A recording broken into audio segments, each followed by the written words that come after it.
लेकिन मेरा कहने का मतलब यह है कि लोकल पुलिस को होना चाहिए यहाँ पर। ऐसी जब घटना घटती है तो रहना चाहिए लोकल पुलिस को, क्योंकि यहाँ पर लॉ एंड ऑर्डर प्रॉब्लम होता है। पब्लिक यहाँ पर नज़दीक आते हैं प्लेस ऑफ इंसिडेंट में, तो हटाने का काम हम लोग कर रही है।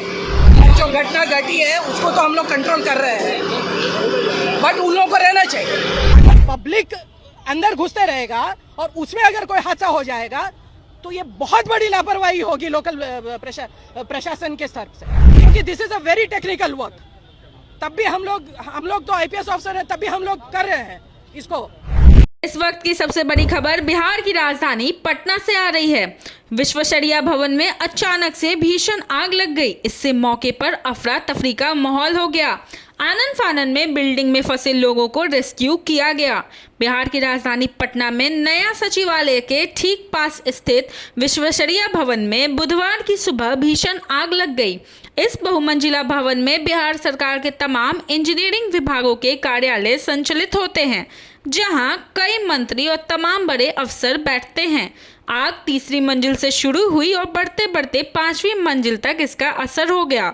सुबह 8 बजे सूचना के बाद पहुंची दमकल की टीम ने तीसरी मंजिल पर लगी आग में तो काबू पा लिया, लेकिन ऊपर की मंजिलों में आग दोपहर 11 बजे तक बढ़ती ही जा रही थी।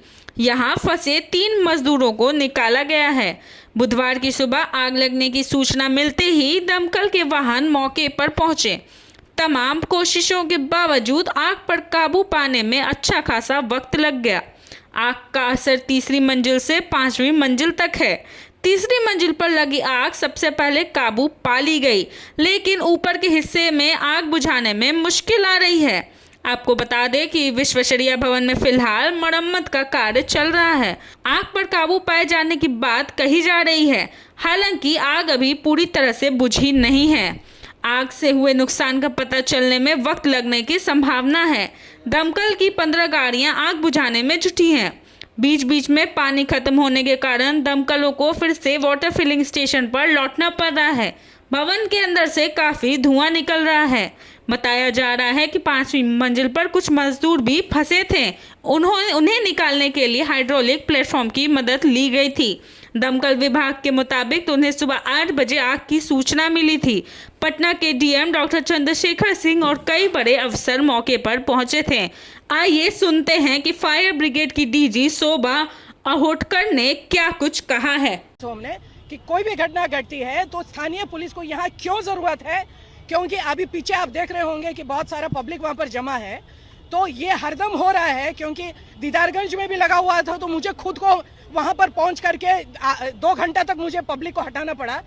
आई am not going to do the law and order portion of the entire thing. जिसका काम है वो करें, हमारा काम है फायर फाइटिंग। लोकल पुलिस का काम है कि आप पब्लिक को संभालें, क्योंकि होता क्या है 200 मीटर तक तो आपको पब्लिक को इंसिडेंट से अलग ही रखना चाहिए। वो पहला हम लोगों का ये है। और अगर पब्लिक अंदर घुसते रहेगा और उसमें अगर कोई हादसा हो जाएगा तो ये बहुत बड़ी लापरवाही होगी लोकल प्रशासन के स्तर से। क्या लोकल प्रशासन की लापरवाही की वजह से आग पे काबू? खैर मुझे नो ऐसा कुछ नहीं है। हम लोग सक्षम हैं, मेरा फायर डिपार्टमेंट सक्षम है। प्रशासन पर कार्रवाई की मांग करेंगे ma'am? No I am not saying anything like that, but मेरा यही कहना है कि एसओपी को फॉलो करें सब लोग। मैम कितने बजे? हमने बहुत मेहनत से हमने और एसीएस होम ने एसओपी बनाया हुआ है। मेरा यही गुजारिश है कि हर एक विभाग अपना अपना एसओपी के मुताबिक वो लोग अपना काम करें, क्योंकि this is a very technical work. तब भी हम लोग तो आईपीएस ऑफिसर हैं, तब भी हम लोग कर रहे हैं इसको।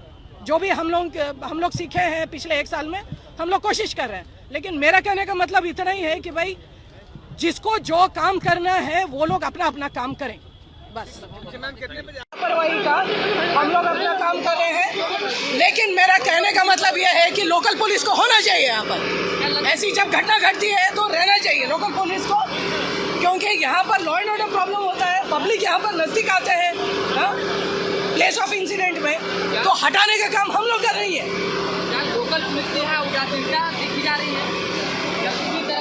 जो घटना घटी है उसको तो हम लोग कंट्रोल कर रहे हैं, बट उन लोगों को रहना चाहिए।